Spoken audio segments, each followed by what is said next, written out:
Have you ever wondered about the hidden figures in the Bible, the people who shaped history from the shadows? Today, we're diving into the story of one such remarkable woman, Abbi, the daughter of Zechariah.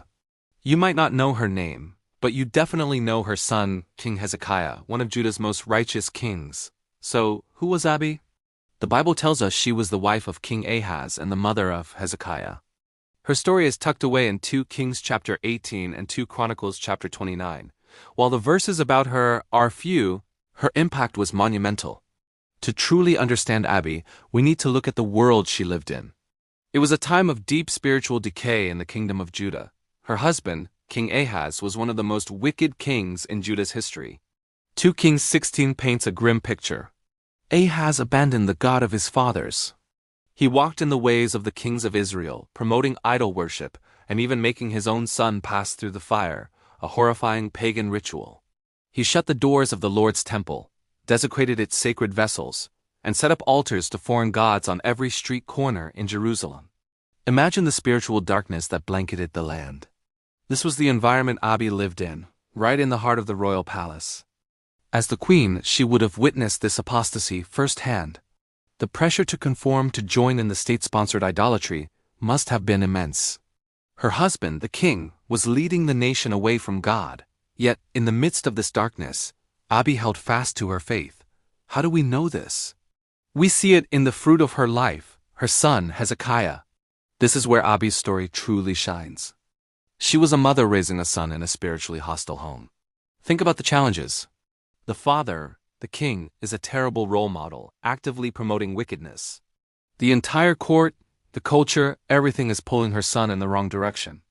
But Abbi stood as a beacon of light. Her name itself might give us a clue. Abbi means "my father is Yahweh." And she was the daughter of a man named Zechariah.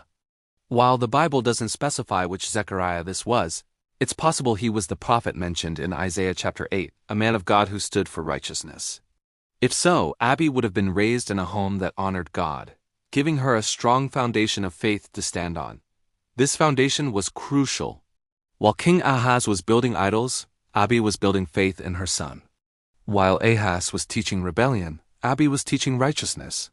She was the counter-influence, the quiet force of godliness in Hezekiah's life. She would have taught him the stories of Abraham, Moses, and David. She would have instilled in him a love for God's law and a reverence for the temple, even as its doors were being shut by his own father. Her dedication paid off in a spectacular way. The moment Hezekiah became king at age 25, his actions spoke volumes about his upbringing. 2 Chronicles 29 tells us, "In the first year of his reign, in the first month, he opened the doors of the house of the Lord and repaired them." Think about that. His very first act as king was to reverse his father's wickedness. He didn't wait.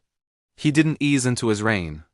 His top priority was restoring the worship of the one true God. Where did this passion, this conviction, come from? It came from the seeds planted by his mother, Abbi. Hezekiah didn't stop there. He gathered the priests and Levites and commanded them to consecrate themselves and the temple. He led the nation in a great Passover celebration, something that hadn't been done with such zeal since the days of King Solomon.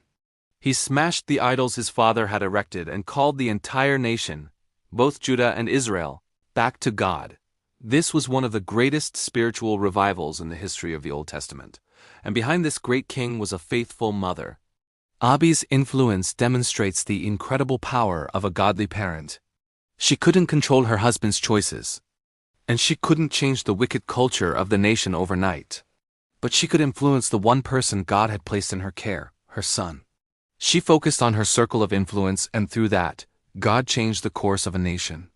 Her story is a powerful encouragement for anyone who feels like they're fighting a losing battle in a difficult environment.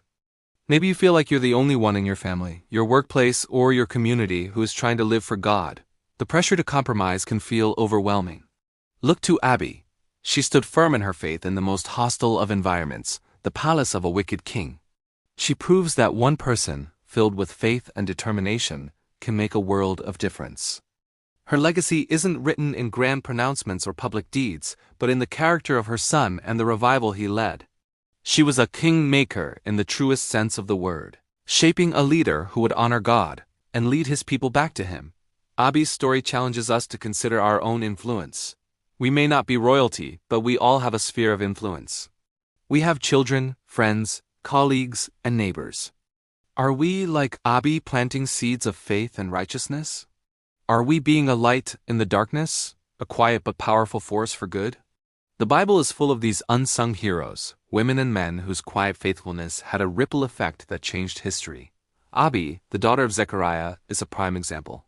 Her story is a testament to the enduring power of faith and the profound impact of a godly mother. She chose to honor God when it was unpopular and difficult, and an entire nation was blessed because of it. So the next time you read about the great King Hezekiah, remember the woman who raised him. Remember Abbi, the queen who chose faith over power, righteousness over convenience, and left a legacy that continues to inspire us thousands of years later. Her life is a beautiful reminder that our faithfulness, even in the small unseen moments, can be used by God to do extraordinary things. Thank you so much for joining me today to uncover the story of this incredible woman. If you found this story inspiring, please like this video and subscribe to the channel for more deep dives into the hidden figures of the Bible.